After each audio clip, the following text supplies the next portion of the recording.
Всем привет, друзья! Вы по-прежнему с нами на одной волне. Я, Юлия Костромитина, за камерой Пашка Сибиряк, и сегодня вас ждет очень интересный выпуск на достаточно интересную тему. Что сколько стоит и довольны ли люди ценами на продукты в магазинах? Не забудьте подписаться на наш канал, поставить колокольчик, чтобы быть в курсе самых интересных событий и новых выпусков. Ну что, начнем с первого магазина, пятерочка. Посмотрим, сколько стоят основные продукты питания. Хлеб, молоко, масло. И пообщаемся с людьми, как обычно. Погнали! В какие вы магазины предпочитаете ходить? Ну, нас на самом деле это мало интересует. Устраивают цены на продукты? Да. Подорожали. Хочется подешевле. Все, что хочется мне, я покупаю, я могу себе позволить. Каждый барахтается как может. Я даже не знаю цены. О, 380 рублей за один прием пищи. Ковыряешься. Тутунь. Прикол вообще. Ну что, ребят, пойдемте прогуляемся по пятерочке. Начнем все вот как идет в самом магазине. Естественно, в самом начале магазина, как везде, у нас зона особых предложений. Тут у нас колбасы, какие-то сыры, кисломолочка. Ну, нас на самом деле это мало интересует. Нас интересует, конечно же, хлеб, фрукты, овощи, молоко и масло. Так, здесь я вижу овощи, фрукты. Ну, что мы обычно покупаем? Ну, не знаю, лимон, мне кажется. Да, лимоны. 1 килограмм 126,99. Вот это вообще интересная уловка. 126,99. Ну, 127 рублей, грубо говоря. Лимоны, ну, как бы надо повыбирать. Вроде бы выглядят прилично, но мягкие достаточно. Мандарины 114,99. Ну, 115 рублей, короче. Размер мандарина, чтобы вы понимали. Есть мандарины фасованные. Они чуть-чуть дешевле. 105 рублей, грубо говоря. 1 килограмм. Ну, тут они зеленоватые немножечко. Ну, тоже надо повыбирать. Нельзя просто прийти в магазин и взять то, что тебе понравилось по подходящей цене. Нужно, конечно, анализировать то, что вы видите на прилавке. У нас в Калининграде стали выращивать яблоки, мы это знаем, потому что раньше на прилавках были только польские. Сейчас у нас есть, я так понимаю, дары природы. Ну, наверное, надеюсь, это наши местные производители. Итак, яблоки. Самая доступная цена – это 66,49. Ну, почти 67 рублей. Вот они. Вот есть зеленые поменьше, они подороже. 77 рублей почти. Вот эти вот Global тоже 77. Мне кажется, зеленые они покислее, а вот эти они послаще. Ну и как мы видим, здесь есть покрупнее яблоки, красные, зеленые, желтые. Ну и цены вот в среднем самые дорогие 107 рублей почти. В целом цена на яблоки в принципе доступна. То есть там за 70 рублей можно купить килограмм и поесть. Вне сезон. Я думаю, нормально. Стоимость продуктов всех устраивает или, может быть, какие-то отдельные категории, ну, хотелось бы подешевле? Конечно, всегда хочется подешевле. Везде, в любом магазине. Но по потребности смотришь и берешь. Ну вот самая распространенная ваша продуктовая корзина, что в ней? Курица однозначно, какая-то крупа, чуть-чуть хлеба, потому что не всегда мы едим. Вот орешки берем, потому что это очень надо. Ну, пару конфеток, какие-то вот батончики в школу, арахис берем. Ну, я смотрю, у вас достаточно такое здоровое питание, да, здоровый набор продуктов. Конфет, да. Угу. У нас так вот тоже идет. Тоже захотел, вот, к примеру, все чечил. Увидели, взяли. Угу. Выпечка нам очень нравится в магазине.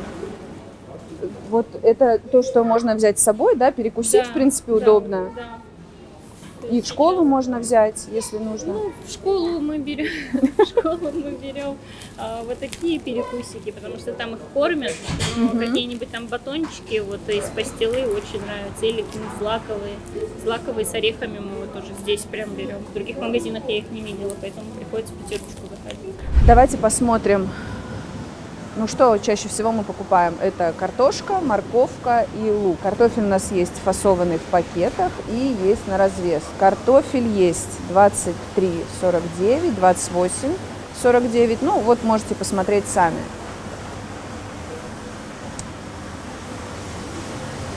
Картофель 23,50.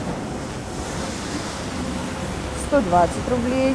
Вот, 2,5, я так понимаю, килограмма. Лук тоже у нас есть фасованный уже в сетке. Он, конечно, выглядит поприличнее, чем такой на развес. Лук у нас 53 рубля, обычный, да, на развес, вот он.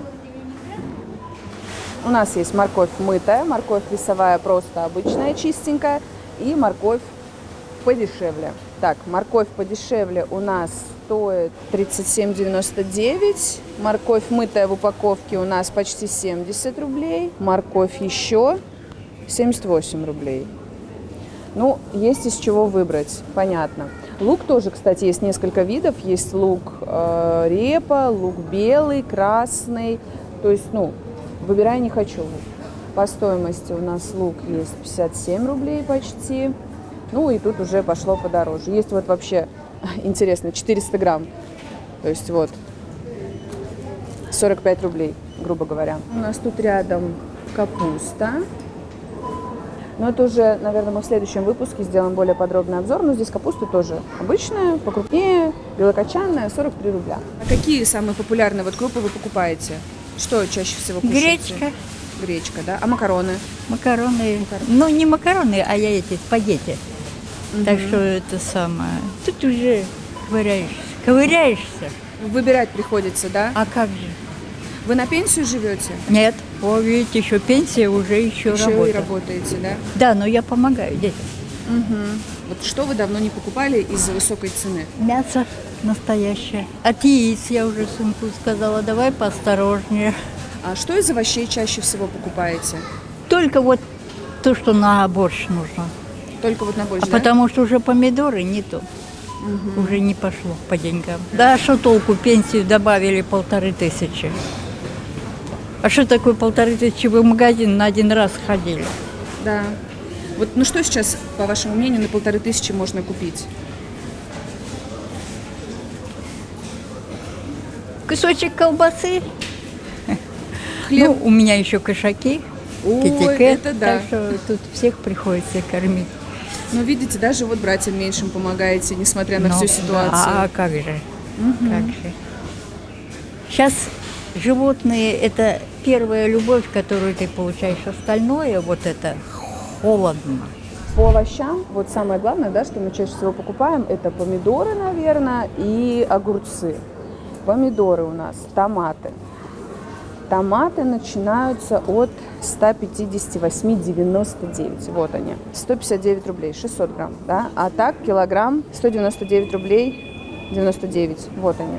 200 рублей килограмм. Томаты на вид слегка пластиковые. Но зато в целом такие красивенькие, не мятые, симпатичные. Можно взять томаты розовые по 304 рубля, но они очень мягкие. Тут прям нужно выбрать. А огурцы, так же, как и все продукты, нужно выбирать внимательно, потому что могут попасться мятые, могут попасться перемороженные, и тут заплатишь просто за некачественный продукт. Рядом с овощами у нас хлеб. Давайте тогда пойдем сразу к хлебу. Какой чаще всего мы берем обычно? Ну, наверное, не знаю. Тут смотря кто какой любит, кто какой покупает. Ну, хлеб тоже, разброс цен большой, выбор большой. Какой нравится, такой бери. Самый распространенный производитель у нас в Калининграде – это «Русский хлеб» и «Первый хлебозавод». «Русский хлеб» вот у нас полукилограммовая булка, почти 63 рубля. Это если брать какой-то там с семечками, с наполнениями. Есть галицкий, вот он подешевле, там 52-50, грубо говоря. Есть черный, монастырский, зерновой, батон. Вот батон вообще столовый. Вот такая булка, достаточно мягкая, приятная. Балтийский хлеб стоит у нас 24,50. Ну, в принципе, нормально. Есть, конечно, и там какой-то особый на вкус хлеб, фруктовый, допустим. Вот этот фруктовый хлеб 260 грамм стоит 110 рублей. Но он вкусный, кстати. Там такие вкусные, приятные цукаты. К чаю вообще идеально. А как цены вообще на продукты устраивают вас? Да, в общем-то, да. Не устраивает, наверное, не пришел. Вот, видите, оливки просят. девчат. Какой интересный вкус Да. у девочек, оливки. Да, мы вообще пришли только за морковкой. Но чувствую, уйдем отсюда сейчас с полными телегами. С оливками, с шоколадками, конфетами. Да. А чаще всего в каких магазинах закупаетесь? Вот сетевых или, может быть, еще куда-то ходите? Возле дома? Там Возле дома, потому что в основном работаем, некогда нам ходить по сетевым, но сегодня выходной день. Хозяйки Господи, вообще, работают, да. хлеб уже взяли. А вот что касаемо детской продукции, там может быть тоже... Они любят соки, детские соки без сахара, вот такое. Ну, как бы есть особенности в питании, которые нам не все можно, поэтому стараемся выбирать то, что пополезнее и не такое аллергичное, как современные продукты. Соки без сахара, различные безглютеновые продукты. Уж не знаю, насколько это актуально, но раз надо, значит А вот надо. безглютеновые продукты сложно найти вот на прилавках в сетевых магазинах? Или сейчас с этим проще уже? Мне кажется, проще. В общем-то, сложностей никаких не испытываю. Лично мне, как мужчине, сложнее, потому что я с трудом ориентируюсь в любом магазине, будь он маленький или большой. Когда нужно, находим. Да, здорово. Я тоже, как мама, когда сын был маленький, была всегда проблема, чтобы там купить по подходящей цене, например, памперсы, одежду, что-то из еды, из детского питания. Когда я перестала кормить Грузию, простите за подробности, мы начали покупать детское питание, ну вот эти вот смеси. И когда я узнала, сколько они стоят, я была в шоке. И если кому-то интересно будет посмотреть отдельный обзор на детские товары, например, там подгузники, да, детское питание, вы обязательно напишите об этом, и я пойду вместе с Пашкой в детский магазин какой-то определенный, и мы Оставим меня там жить. наденем на Пашку памперсы и оставим его там, и сделаем отдельный обзор на детскую корзину, скажем так.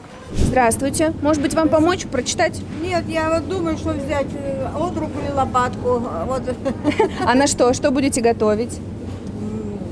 что-нибудь пожарить, потушить. Пожарить мяско? Мне кажется, лучше без кости брать, а то, ну, что платить за кость? Да, она и помягче немножечко. А тут еще можно суп сварить. Кстати, да, устраивают цены на продукты? Да, Да, вполне? да. А овощи, фрукты? Не... Ну, я там не смотрела еще сегодня. Да? Сегодня не смотрела, нет, мне так... А вы чаще всего в пятерочку ходите? Да, потому что у меня здесь по пути. А, рядышком, да, удобное месторасположение? Да. Мне больше нравится, чем... Чем в других, да, сетевых? Чем Виктория. Хорошо, понятно, спасибо. Здесь я уже знаю, где что стоит. Поэтому, а там идешь и ищешь, где что найти-то? Ну, я тут на днях была, ходила, искала. Как-то все раскидано. А еще и добавок ко всему, надо самим взвешивать, еще вот берешь там фрукты, овощи, надо взвешивать. На кассу идешь, а уже должно быть взвешено. Да, есть такое. Ну, а здесь вот мне гораздо в этом отношении лучше. Я иду прямо сейчас мимо мяса. Давайте тоже посмотрим, что по цене, что кого. Кстати, выбор не очень большой, я так понимаю, еще не завезли свежее. Балтптицепром тоже, кстати, один из самых популярных производителей у нас в Калининграде. Это курица, 285 рублей. Тут же у нас есть крыло. Цена крыльев 1 килограмм 279,99. Дальше у нас по мясу, ну, у нас здесь свинина, лопатка, окорок, шейка. 280 рублей у нас стоит лопатка килограмм. Ну, а здесь уже такие полуфабрикаты, можно сказать. Ребра маринованные, фарш, колбаски, мираторг. Мираторг тоже один из популярных производителей мясной продукции у нас в Калининграде, в Калининградской области. Колбаски 400 грамм, 190 рублей. На мою семью из 5 человек 4 колбаски, ну такое. То есть, чтобы нам как следует так приятно поужинать, нам нужно купить 2 упаковки, то есть 190 и 190, это будет у нас 380. 380 рублей за один прием пищи на семью из 5 человек. Ну вот для меня, потому что у меня там, да, муж, я, папа, мама, вот мы живем, да, большой семьей. Это достаточно накладно. Естественно, рядом с мясом и полуфабрикатами мясными у нас соусы разные, майонез, да, сырный соус, тартар, там какие-то соленья. Давайте посмотрим по майонезу. 125 рублей, 400 миллилитров. Вот. Ну, есть, конечно, подешевле. Вот селяночка у нас. Селяночка стоит 95 рублей. Ну, тут уже каждый выбирает для себя сам. Кетчупы и майонезы – это не та продукция, без которой невозможно прожить, поэтому, ну, в принципе, выбор каждого человека – покупать, не покупать, по какой стоимости и в каком количестве. Расскажите, вы часто в магазины вообще ходите? Моя работа связана с магазинами каждый день. Да вы что? А кем вы работаете? Значит, сейчас, допустим, провожу мониторинг цен. И сейчас вы проводите мониторинг цен на какие продукты? Ну, нет таких продуктов, именно категорий. Из разряда, что категории есть, там, допустим, сейчас колбаса, потом соусы, заморозка и так далее. Что по факту, что нет определенной категории, что всегда что-то разное. А что сейчас с ценами на продукты у нас? Вот по результатам вашего мониторинга? Подорожали. Подорожали? Подорожали значительно. Но в чем проблема? Это, в принципе, проблема всей России. Не только Калининградской области. Но Калининградская область, конечно, то, что дистрибьюция страдает, да, потому что живем эксклав, да, паромы наши все, шторм пока. Вот, но все равно это сейчас идет проблема всей России. А как вы думаете, с чем связана эта проблема подорожания стихийного такого практически всех продуктов? Именно в Калининграде или вообще? Давайте в Калининграде, а потом вообще в Ну, целом. в Калининграде, потому что это, в принципе, это все началось как импортозамещение, то, что когда импортозамещение доллар был маленький, 56 рублей, 50-60 рублей, было у нас все хорошо, потому что у нас есть магазины из фруктомания. Вот, они хорошо себя чувствовали, потому что как раз очень много продуктов Германия, европейского качества были, европейского производителя. Как доллар стал после одних событий по 100 рублей, все стало гораздо дороже. То же самое, что у нас дорогое оборудование, потому что в основном у нас европейское. У нас дорогая дистрибьюция, потому что в основном сейчас все возится через паромы, а паромы это дорого. У нас, насколько я помню, только на продукты 3 парома, а как там известно, наш шторма. Как сегодня? Да, допустим, а черный флаг паромы не ходит. И все, это все заканчивается. Это все это складывается. Хорошо, а в России тогда почему дорожают продукты? Ну, в России предполагаю, что, как наш Владимир Владимирович сказал, что спрос превысил предложение. Те же самые наши любимые яйца. Что нам пришлось те же самые яйца везти, как яйца Эрдогана. Из Турции, Азербайджана, что, ну, смешно, конечно. Ну да, у нас, особенно в Калининграде, у нас свои птицефабрики. Да, что Гурьевская, Нежинская птицефабрика, ну, как пример, допустим, сейчас многие сети, да, запускают, допустим, Спар, Пятерочка, СТМ продукт, собственно, торговая марка. То же самое Спар, да, что когда та же самая красная цена. Ну, а Пятерки сейчас этого нет, потому что Пятерка возит тоже сейчас через паром, у них нет своего РЦ здесь, и они склады снимают у Рената и бывшего Вестера Боучева, судостроительный. И вследствие этого у них нет запасов, чисто только социалочка типа крупы, сахар и так далее. Из большой России продукция, то же самое молоко взять, Спар, да, что там, допустим, спарское молоко стоит 70 рублей литр ультрапастеризованное.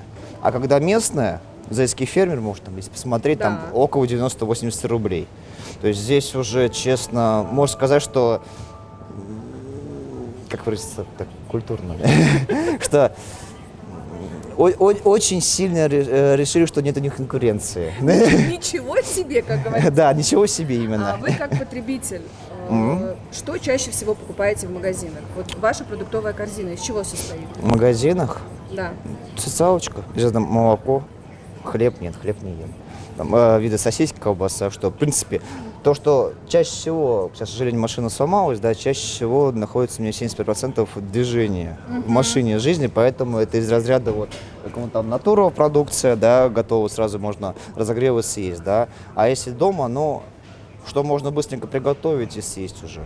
Как мы видим, мониторинг цен на продукты все-таки ведется. Мы не знаем точно, кем именно работает молодой человек, у которого мы взяли такое небольшое интервью, профессиональное уже, с профессиональной точки зрения, но будем надеяться, что этот мониторинг все-таки позволит более-менее стабилизировать цены, и мы заметим какую-то положительную динамику, и какие-то категории товаров все-таки подешевеют.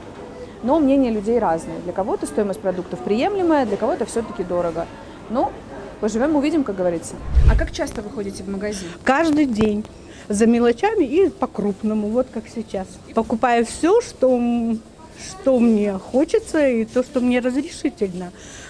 Я не мясоед, квашеная капуста очень, вот Натурова, прям им огромная благодарность, вообще шикарные эти.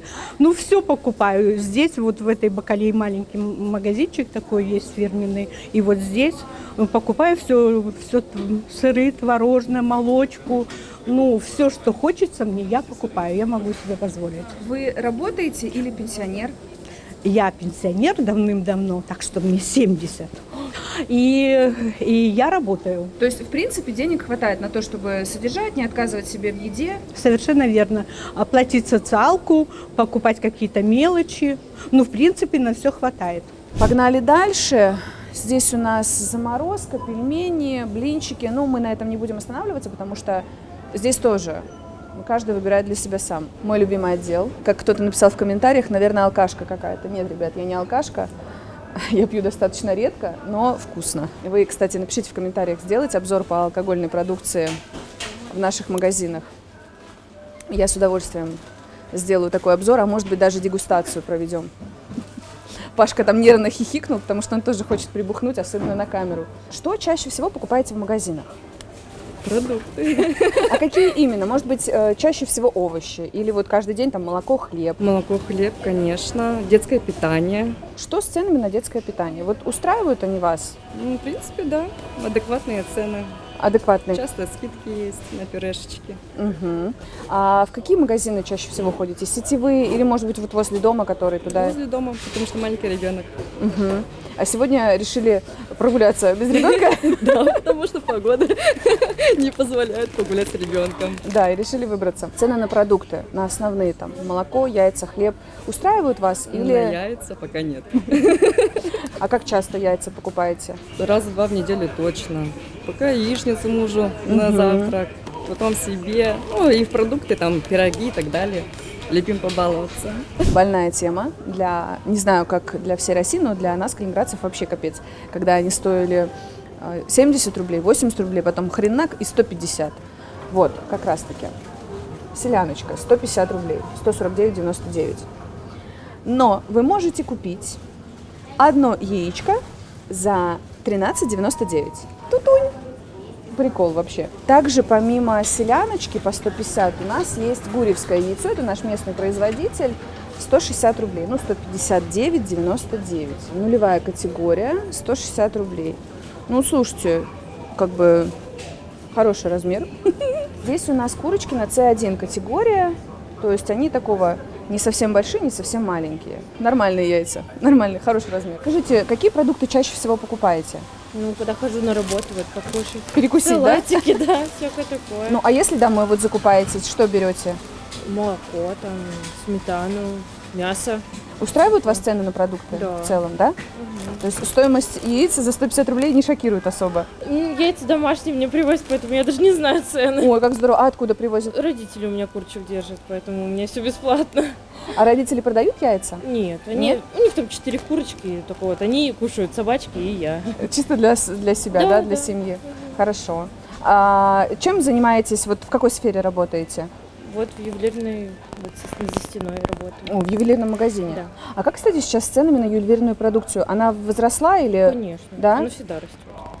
То есть нужно вкладываться в драгоценные металлы? Да, ну вообще золото это вложение, то есть как бы чем раньше ты покупаешь, особенно какие-то полновесные изделия, там те же обручальные кольца или цепи, тем больше ты потом получишь.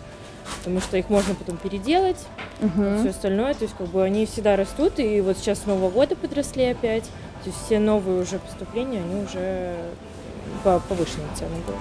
Мгм. А обычно где закупаетесь? В сетевых магазинах или вот по пути просто в любой магазин зашли и Продукты? купили? Да, если продукты. Ну, около дома у меня там магазины есть. Здесь, когда на работе, то здесь только закупаюсь, потому что некуда больше идти, в принципе-то. По молоку. Опять же, мы видим Залесский фермер, практически целый холодильник. Тут и пожирнее, и меньше процента жирности. Но в среднем, вот не знаю, кто какой емкости покупает молоко. Ну вот, 900 грамм, бутылка, 79 рублей. Я чаще всего беру Залесский фермер. Хорошая, вкусная, нормальная. Это запасы. Не трогать на черный день. Ну, тут же рядом кефир, ряженка и все сопутствующие продукты. Тут творог, сырки. Вот, кстати, сырки «Залесский фермер» тоже достаточно популярный продукт. Я его сама покупаю, у меня сын с удовольствием ест. Ну и все, там дальше у нас пошла колбаса. Колбаса, сосиски. Не знаю, покупаете вы, не покупаете.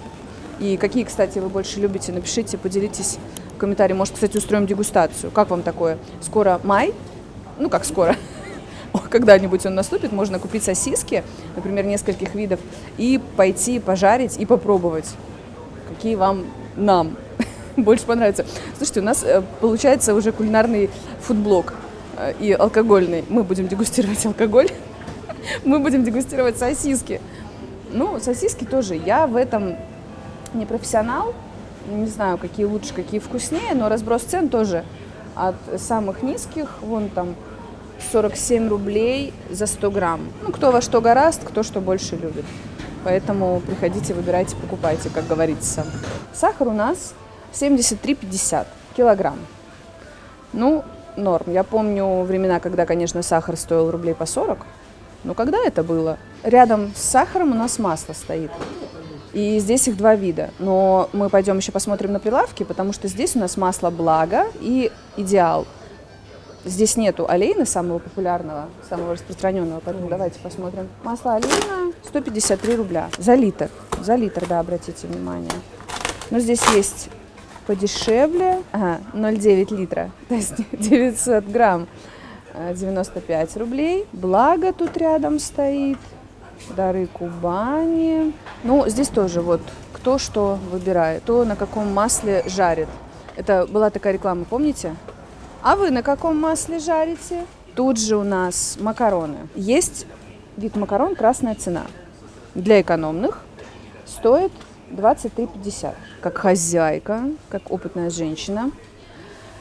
Дешевые макароны очень часто, как ты их не промывай, как ты их не вари, альденте, не альденте, они слипаются. И у них бывает такой привкус крахмалистый, ну, не очень приятный. Я обычно покупаю вот шебекинские, мне они нравятся, причем вне зависимости от их формы, да. Ну вот шебекинские есть по 57 рублей, вот эти вот спагетти Кфа. Макфа немножечко дешевле, но мне не нравится она по качеству, она испортилась.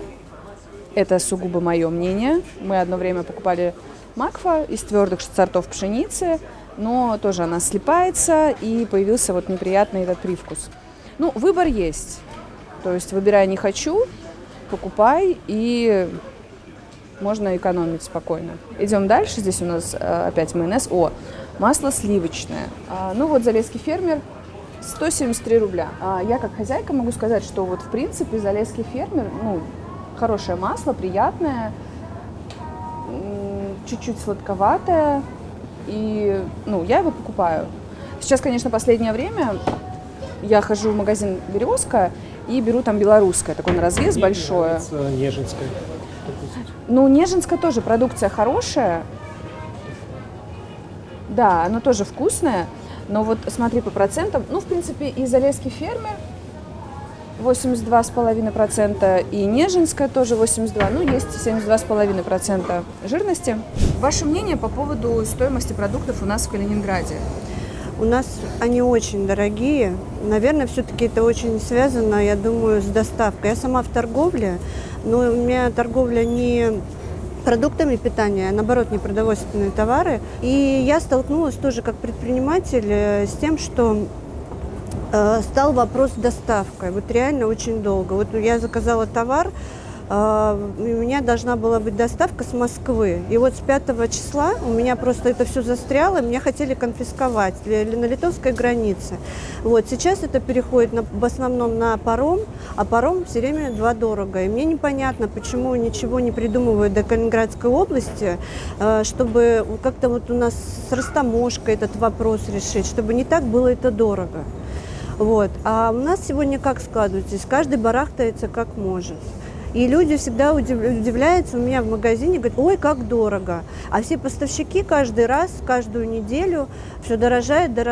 Я так понимаю, что это из-за доставки. Поэтому я считаю, нам надо упростить доставку, поскольку мы обособленная область, и как-то вот этот вопрос надо решать. Не знаю. Хотя вчера передача была с Путиным, он даже затронул вопрос с яйцами, да, продукты питания.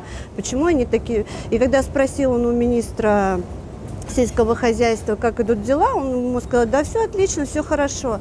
Вот. А Путин сказал, что если хорошо, говорит, то у людей почему проблема стала, почему такие дорогие яйца там и все остальное. Молоко тоже дорогое, ну все дорого, и люди возмущаются. Сейчас, когда с продуктами питания даже приходят к нам в магазин, я прямо вижу, что они последние копейки выкладывают. Мы уже даже пытаемся очень маленький процент добавить к стоимости товара, потому что мы не можем бесплатно. У кого-то аренда, у кого-то в собственности. Собственность тоже не выход из ситуации, потому что собственность – это большие налоги, опять же таки. Вот и все. А вы как потребитель, что чаще всего покупаете в магазинах? Вот какие продукты у вас практически всегда есть в корзине? Естественно, это молочные все продукты, сыр, творог, яйца, ну, еще яйца, вот, он к молочным не относится. Всегда у нас есть. Всегда, конечно, я покупаю какие-то мясные изделия в любом случае, потому что человек, как ни крути, их нет. И овощи. Овощи – это помидоры, огурцы, зелень, картофель. Вот так в основном эти продукты. Но они, да, меньше на кассе уже. У меня вообще семья из 5 человек. Поэтому у меня выходит просто ежедневные, когда вот покупаешь, меньше 1500-2000 я не оставляю. Ну, не могу меньше оставить. Это значит в чем-то себя ущемить или что-то вот. Поэтому, соответственно, на все продукты первая необходимость, ну, это же первая необходимость, на лекарства люди сейчас, на продукты. А вот сейчас торговля непродовольственными товарами, она как бы сейчас тоже очень плохо идет, очень плохо идет. В чем вы иногда себе отказываете, чтобы купить то же самое хлеб или молоко, мясо? В чем отказываю? Ну, я стараюсь как бы покупать продукты, чтобы мы не выкидывали их. То есть стараюсь ограничивать, может быть, в объеме покупки. Допустим, лучше потом еще докупить молока, а не так, чтобы оно испортилось, его выкинуть. Вот. Ну, наверное, на мясе, наверное. На мясе стараюсь там что-нибудь такое больше овощного приготовить. Вот. Но опять же таки овощи тоже дорогие. По продуктам прошлись, пройдемся, может быть, немножко по бытовой химии. Что, опять же, я как хозяйка, вот я пришла в магазин, да, что я покупаю? Это, естественно, туалетная бумага, порошок, зубная паста и там, мыло, порошок. Я не покупаю Миф, я покупаю, семья большая, мне нужно чем больше масса порошка, тем лучше. Вот у нас есть 3-килограммовый какой-то Пюрекс, я не знаю, польский, не знаю, какой это, кстати, производитель, 380 рублей. Вот он. А рядом есть другой, подешевле, 340. Во многом качество стирки зависит и от стиральной машины. Если у вас стиральная машинка малютка, то вы туда хоть персил, блядь, засыпьте, стирать будет хреново. Все равно потом придется вручную достирывать. Туалетная бумага. Я почему-то не вижу утята. Я помню, когда у нас туалет был на улице, да, у нас такое было, когда мы жили с бабушкой, с дедушкой, туалет был на улице, и мы пользовались сначала газетой, а потом утята. Ну, сейчас не утята, вот какая-то другая серая бумага, 16 рублей за рулон. А ты, кстати, не задавалась вопросом, почему, когда ты наступишь в говно, ты и что с ногой делаешь? Вытираю. Ну, идешь мыть или прям вытираешь так же газеткой сухой, чтобы она воняла? Почему? Подожди, если я в обуви наступила... Не, ну, босиком. У меня не было таких случаев. Ну, допустим. Я бы, конечно, пошла мыть. Разговоры про говно. Как вам наш канал? Разговоры про говно и про еду. Ну вот что ты делаешь? Вот голой ногой ты наступила. Ну, конечно, пойду помою с моющим. А почему ты задницу вытираешь сухой бумагой? А ты знаешь, что я сухой бумагой вытираю? Не, ну логично-то ее помыть. Ну вообще, да, как бы для этого есть, хотела сказать, кёрхер.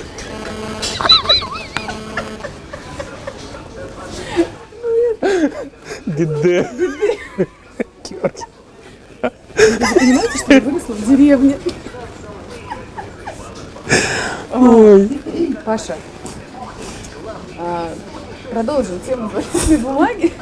Так что, вот и поговорили. Вот и поговорили, как бы кто, чем. Напишите в комментариях, чем вы вытираете. Вы моете или вытираете? Так, что, возьмем пахан? Папу? Папе. Или керхер возьмем. Если мы что-то не показали, какой-то товар, который вы считаете первой необходимости, может быть, или очень важным, вы напишите нам, напишите в комментариях, чтобы мы сделали отдельный обзор. Вот, кстати, там Вискас, Китикет, тоже собачки, кошечки, если у кого-то есть, можем сделать отдельный выпуск про корма для животных. Вообще, вот в какие вы магазины предпочитаете ходить, если вы в Калининграде живете? Я в Пятерочку на самом деле практически не хожу. Я хожу либо в Спар и закупаюсь в таких магазинах, где есть там магазины с большим ассортиментом круп, макарон, сахара, то есть полуоптовые такие вещи. Там и дешевле, и там больше выбор. И если хотите, мы сходим вот в магазин, где я обычно закупаюсь, я вам покажу там свою продуктовую корзину на несколько месяцев. Конечно, обязательно подписывайтесь, потому что мы так понимаем с Пашей, что у нас впереди много социальных выпусков, социальных тем. И чтобы не пропустить их, обязательно, конечно, будьте с нами, будьте в курсе, нажимайте колокольчик. И не теряйте нас, чтобы мы не теряли вас. О, спички. 40 рублей. Красная цена. Вы пользуетесь, кстати, спичками? Я 1000 лет спички не покупала.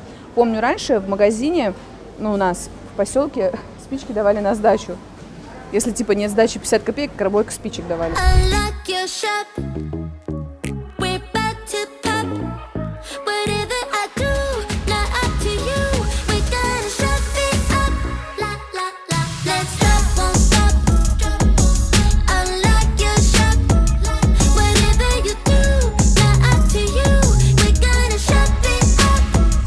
Я тоже, естественно, не могла обойти стороной магазин и купила самое необходимое, что сейчас мне нужно домой. Общая стоимость продуктов, с учетом пакета, 792 рубля 94 копейки. Это продукты на 2 дня. То есть для моей семьи из 5 человек нам хватит этого молока, хлеба на пару-тройку дней. Масло, конечно, на подольше, но все же. Почти 800 рублей. Это один раз сходить в магазин, причем без каких-либо изысков. Друзья, мы с вами сходили по магазинам, узнали, сколько что стоит, продукты первой необходимости, даже купили что-то. Узнали мнение людей, мнения, конечно, разделились, потому что все люди живут по-разному и покупают абсолютно разные продукты. Если хотите видеть еще больше контента, интересных тем, обязательно подписывайтесь, ставьте колокольчик, чтобы не пропустить ничего интересного. С вами была я, Юлия Костромитина, и, конечно, Пашка Сибиряк, который тоже передает вам привет. Всего хорошего, пока!